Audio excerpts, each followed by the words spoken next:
La noche del 22 de mayo de 1992, Betty Wilson regresaba a su casa después de su reunión de Alcohólicos Anónimos.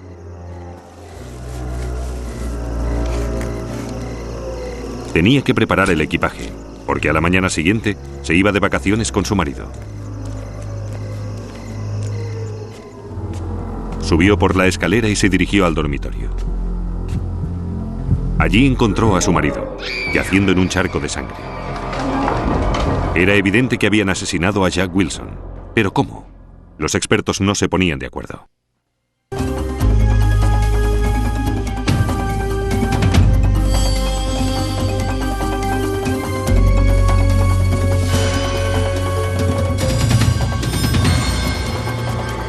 Crímenes imperfectos. El caso Wilson. Subí por la escalera y al llegar arriba tenía la cabeza bajada, pero al levantarla para encender la luz, vi a Jack tumbado en el suelo. Betty Wilson corrió inmediatamente a una casa vecina y llamó a la policía. Oiga, esto es el departamento de policía, hable, ¿de acuerdo? ¿Estaba usted en la casa o ha entrado en la casa? He entrado en la casa. Bien, ha llegado a su casa, ha entrado y ha visto a esa persona en el suelo. ¿Quién es esa persona? Mi marido. ¿Sabe usted si la persona que la agredió aún está en la casa? No lo sé, tengo miedo, no sé. Quédese donde está. No vuelva a su casa. ¿De acuerdo? Bien. Enseguida llegará una ambulancia y la policía está de camino. La policía de Huntsville, Alabama, llegó a la escena del crimen pocos minutos después de la llamada. En el pasillo había un hombre blanco. Parecía que le habían golpeado y también apuñalado. Yacía en un charco de sangre en el pasillo. Junto al cadáver se encontraba la supuesta arma del crimen. Un bate metálico de 85 centímetros cubierto de sangre. Pero la policía no pudo localizar el arma usada para apuñalarle. En el dormitorio de Jack Wilson habían cortado el cable del teléfono y se encontró un pasamontañas verde sobre la cama. También se halló una caja para pistola abierta con munición, pero no había rastro del arma. No parecía que hubieran registrado la casa de los Wilson buscando objetos de valor. No habían vaciado los cajones ni se habían examinado los armarios. La cartera de Jack Wilson estaba en el suelo junto a sus zapatos. No había dinero en metálico en su interior, pero sí sus tarjetas de crédito. Si el motivo no fue el robo, ¿por qué mataron a Jack Wilson? Wilson tenía 55 años y era un oculista muy exitoso, muy conocido y apreciado en la comunidad.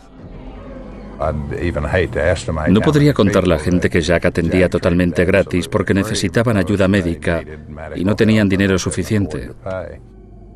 Jack y Betty Wilson llevaban 14 años casados. Cada uno tenía 3 hijos de anteriores matrimonios. Éramos felices y estábamos contentos de nuestra relación. Satisfacía todas mis necesidades y las de mis hijos y nietos. Era una persona estupenda. Era una persona sincera, honesta y franca. Lo pasabas muy bien a su lado. Cuando la policía empezó a buscar pistas, los detectives de homicidios obtuvieron una sorprendente información.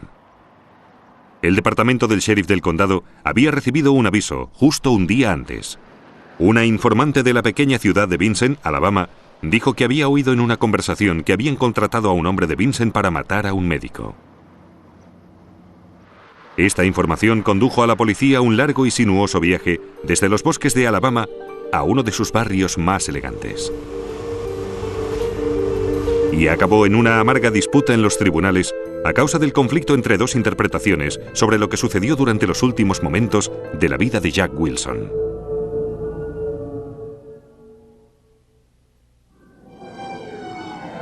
Trasladaron el cuerpo de Jack Wilson al Departamento Forense del Estado en Birmingham para practicarle la autopsia preceptiva. El doctor Joseph Embry detectó una serie de heridas en la cabeza de Wilson y una fractura de cráneo. Wilson también sufría fractura del hueso hioides del cuello y del hombro derecho, con una herida punzante claramente visible.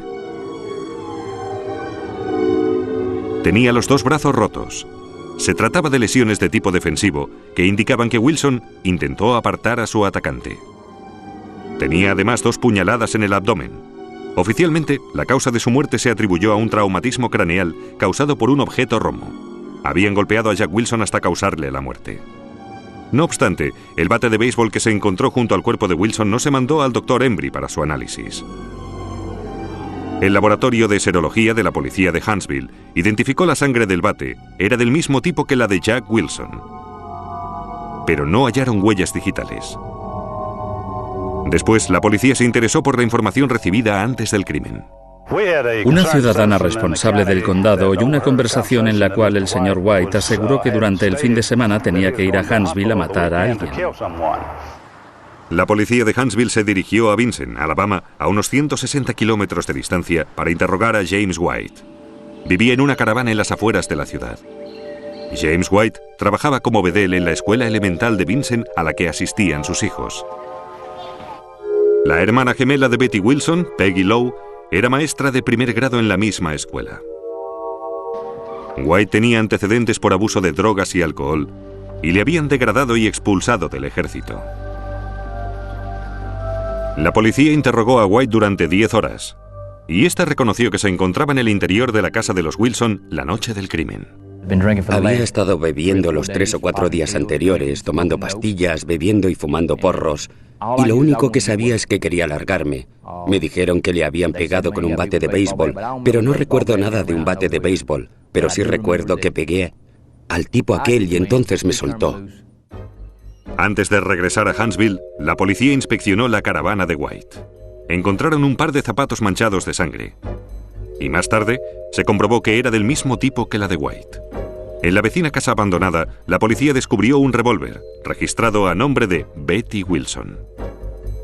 Y en la caravana de James White, halló un libro de poesía de la librería pública de Huntsville, que había retirado Betty Wilson. La policía detuvo a James White y le acusó del asesinato de Jack Wilson. Este realizó una sorprendente declaración. James White declaró a la policía que Betty Wilson y su hermana gemela Peggy Lowe le habían contratado para matar a Jack Wilson por $5,000. Inmediatamente se citó a Betty Wilson y Peggy Lowe para su interrogatorio. Ambas negaron cualquier participación en el crimen, pero en base a las acusaciones de White, fueron detenidas. No había pruebas forenses que las relacionaran con el crimen. Peggy Lowe dijo a la policía que conocía a White, ya que trabajaban en la misma escuela. Pero la única prueba que la policía tenía sobre la relación entre White y Betty Wilson era el arma y el libro de la biblioteca. Vino la policía y me zarandearon. Ni siquiera me dejaron vestir. Me arrancaron el reloj de pulsera y lo tiraron por la habitación, diciéndome que donde iban a mandarme no lo necesitaría. Mientras la policía buscaba un motivo, aparecieron rumores sobre la relación liberal que mantenían Jack y Betty Wilson. Llevaban vidas separadas, dormían en habitaciones separadas y no mantenían relaciones sexuales. Betty reconoció a la policía que tuvo diversos amantes mientras estaba casada con Jack. Jack Wilson sufría la enfermedad de Crohn y tenía que llevar una bolsa para evacuar, lo cual daba mucho asco a Betty, según había confesado a sus amigos. Pero el principal motivo de todos, en opinión de la policía, era que Betty Wilson heredaría la mayor parte de las propiedades de su marido, valoradas en $6 millones. El testigo estrella, James White, sin el cual no había caso contra las dos hermanas, hizo un trato con el fiscal. Incluso se lo entregaron por escrito. A cambio de implicar a Betty Wilson y a Peggy Lowe, le concederían una reducción de sentencia. Juzgaron a las hermanas por separado. En primer lugar, a Betty Wilson. Según el testimonio de James White y la interpretación del fiscal sobre los resultados de la autopsia, James White entró en la casa de los Wilson y esperó en uno de los dormitorios del piso superior. Jack Wilson llegó a su casa sobre las 5 de la tarde. Y los vecinos le vieron salir al jardín para clavar un cartel de campaña en el césped con un bate de béisbol. Después volvió a su casa y subió la escalera para ir a su dormitorio. White afirmó que cambió de opinión y decidió no matar a Wilson, pero que cuando se marchaba de la casa, topó con él en el pasillo. Hubo un forcejeo. White agarró el bate y golpeó a Wilson en la cabeza.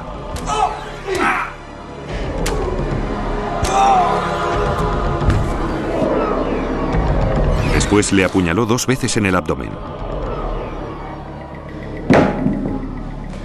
White dijo que Betty Wilson se reunió con él fuera de la casa y le acompañó a su caravana. No obstante, los expertos forenses de la policía no encontraron cabellos de White, ni fibras de su ropa y ni siquiera huellas digitales en el interior del coche de Betty Wilson.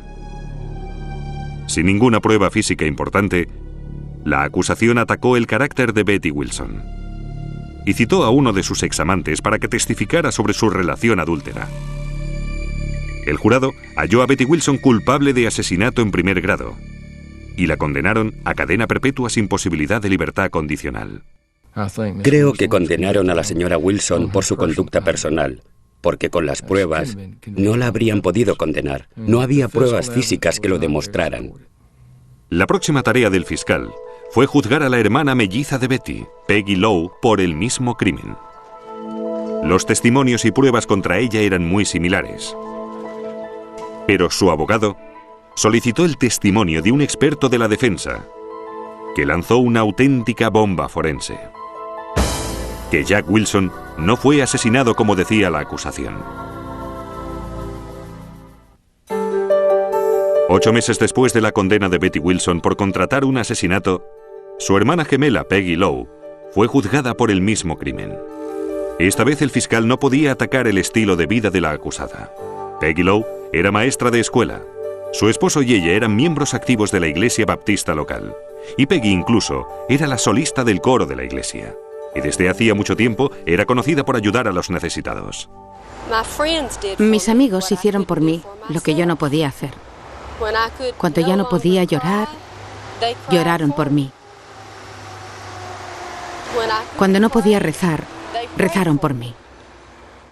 Los abogados de Peggy Lowe tuvieron tiempo de buscar nuevas pruebas y revisar el testimonio del juicio de su hermana. Uno de los detalles que advirtieron fue que James White jamás reconoció haber matado a Jack Wilson.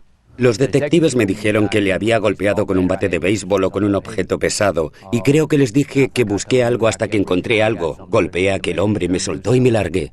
Precisamente se trataba de uno de los 2 detalles que preocupaban a la defensa de Peggy Lowe. El otro era la escena del crimen. ¿Cómo pudo White golpear con tanta fuerza a aquel hombre con un bate de béisbol hasta romperle los brazos? ¿Y cómo pudo apuñalarle y golpearle en la cabeza sin que hubiera salpicaduras o manchas de sangre alrededor? La defensa llevó a Georgia el informe de la autopsia y las fotos de la escena del crimen para mostrarlos al médico forense en jefe de Atlanta. Si pegan a alguien con un instrumento romo causando este tipo de heridas, saltan salpicaduras de sangre que no solo se producen cuando el instrumento golpea la cabeza o el brazo, sino que al echar para atrás el instrumento también hay salpicaduras que van hacia arriba, hacia las paredes o el techo. Y me sorprendió en gran manera no ver ningún tipo de salpicadura de sangre significativa en la escena del crimen. El doctor Sperry aceptó testificar en el juicio de Peggy Lowe. James White volvió a contar su historia. Pero esta vez, la defensa le planteó serias dificultades. Todo el caso dependía de un único testigo, ya que el hombre era un mentiroso, un pedófilo. Mató a sus propios hombres en Vietnam, tomaba drogas psicodélicas, era un borracho, un drogadicto, tomaba cocaína. La segunda gran cuestión que planteó la defensa puso en entredicho al forense que había realizado la autopsia. La historia que contó el asesino no tenía ningún sentido. No solo no tenía ningún sentido a nivel práctico, sino que no tenía sentido científicamente. Y me parece que a los jurados les gustan las pruebas científicas. Pero el testimonio más chocante fue el del doctor Chris Sperry. Cuando se usa un instrumento romo para golpear repetidamente la cabeza, es muy común que con los golpes no solo el instrumento se llene de sangre, sino también de cabellos. Encontrar cabellos en la sangre de un instrumento romo como el bate, era muy importante. Pero no se encontraron cabellos en el bate que yo sepa. No tengo constancia alguna de ello. Lo único que se hizo fue analizar la sangre del bate. Pero el doctor Sperry aún fue más lejos. Afirmó que dudaba que el bate fuera el arma del crimen. Además, James White jamás reconoció haber usado un bate. Al examinar las heridas que tenía el señor Wilson, caí en la cuenta de que el tipo de herida, es decir, las fracturas y contusiones que aparecían, no eran del tipo que causa un bate de béisbol. Los bates de béisbol provocan aplastamientos en la cabeza y pueden llegar a romper los huesos del cráneo como una cáscara de huevo. La forma lineal de las heridas de la cabeza del Dr. Wilson llevó al Dr. Sperry a la conclusión de que era más probable que se hubiera usado un atizador para matar a Wilson. Ello explicaría también la herida de punta del hombro del Dr. Wilson. Era una herida muy extraña. No teníamos explicación alguna para aquella herida, pero al pensar en un atizador para el fuego, caímos en la cuenta de que muchos tienen una especie de gancho o de punta en su extremo que forman un ángulo de 90 grados y de pronto todo encajó y adquirió mucho sentido. El informe de la autopsia indicaba que el hueso hioides del Dr. Wilson estaba roto. Sperry creía que también habían estrangulado a Wilson. Era un planteamiento terriblemente contundente. Si le habían estrangulado, o bien alguien ayudó a White, o lo que contaba sobre el asesinato no era cierto. Llegué a la conclusión, basándome en esta información, de que le habían matado en otro lugar y que habían trasladado su cuerpo a su casa. Probablemente envolvieron el cuerpo con lona o plástico o algo por el estilo. Me importaba un pimiento cómo habían matado al Dr. Wilson. La cuestión era quién lo había hecho. Y si James White reconocía que fue él, daba igual que le pateara, le golpeara con un bate o con un atizador. Pero es la clase de disparate que los expertos intentan vender a los jurados. Tenía la teoría que 2 o 3 personas trasladaron el cuerpo a la escena y lo dejaron allí, lo cual me parecía totalmente ridículo. ¿Cómo mataron al Dr. Wilson no era la cuestión? La cuestión era si Betty Wilson y Peggy Lowe conspiraron con James White para matar a Jack Wilson. Pero Sperry se presentó con una fotografía de un libro. La mostró al jurado y dijo, «Oh, no pudo ser un bate». ¿Qué importa eso? Al Dr. Wilson le mataron a golpes. Pero para condenar a Peggy Lowe, el jurado tenía que creer a James White, y si el Dr. Sperry tenía razón, el crimen no fue como James White lo contaba.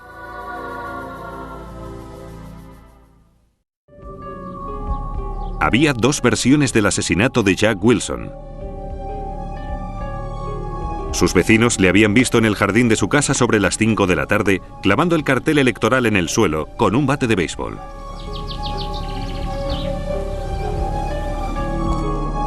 Según la interpretación del Dr. Sperry, le atacaron entonces por lo menos 2 personas. Durante el forcejeo se fracturó el hueso hioides de Wilson. Le golpearon por lo menos 9 veces en la cabeza y por lo menos una en el hombro, causándole la herida en punta que tenía bajo la nuca. Después, le apuñalaron 2 veces en el abdomen. Finalmente, envolvieron el cuerpo y lo trasladaron a la casa. Lo dejaron en el suelo de madera y le dieron un giro de 180 grados.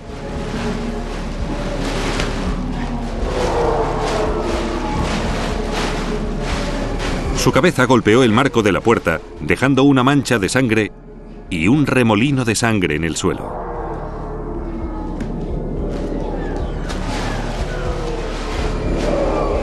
Untaron el bate con sangre para que pareciera el arma del crimen. Recogieron el atizador y el cuchillo y se fueron.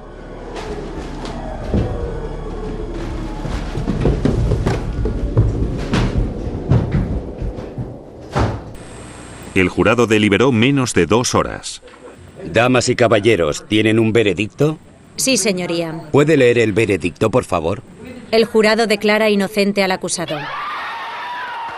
Fue un verdadero alivio. Lloré tanto que la gente creyó que la habían declarado culpable. Pero eran lágrimas de alegría y de alivio. Pero ¿cómo los doctores Sperry y Embry pudieron llegar a conclusiones tan distintas? Pedimos a los 2 prestigiosos forenses que revisaran los informes de la autopsia así como las fotografías de la escena del crimen. Ambos coincidieron en que la autopsia realizada por el Dr. Embry era impecable. solo que no era suficiente. La ciencia forense empieza en la escena del crimen. Y el hecho de que la policía y el fiscal solo mostraran al Dr. Embry el bate y las fotografías de la escena del crimen unos días antes del primer juicio fue un grave error. Ambos expertos apuntaron que un examen forense exhaustivo habría revelado la causa de la herida del hombro de Wilson. Pero ambos expertos no estaban de acuerdo en el tema del bate. A uno le preocupaba que no tuviera muestras del cabello de Jack Wilson, al otro no.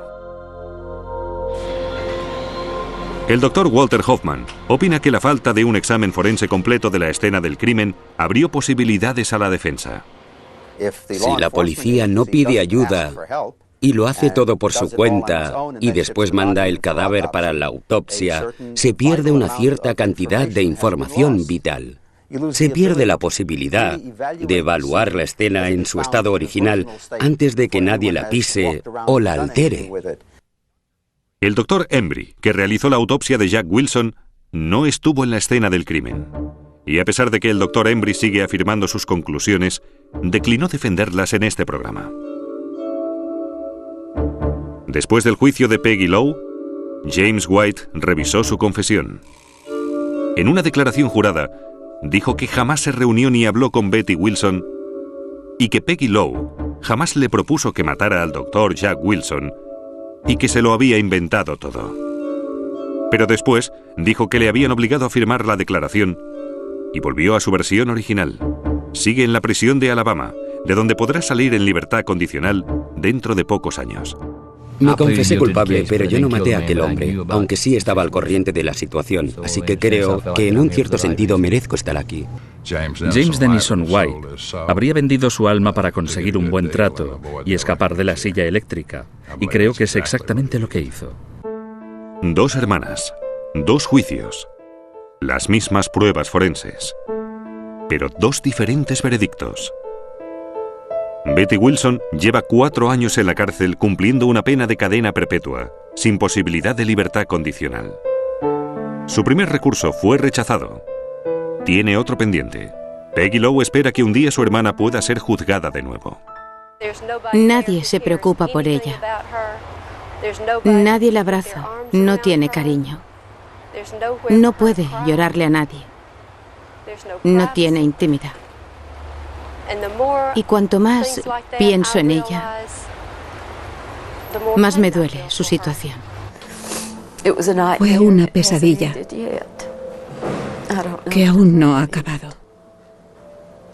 No sé si acabará algún día, pero para mí, para mis hijos, para mis preciosos nietos, no acabará jamás. Jamás.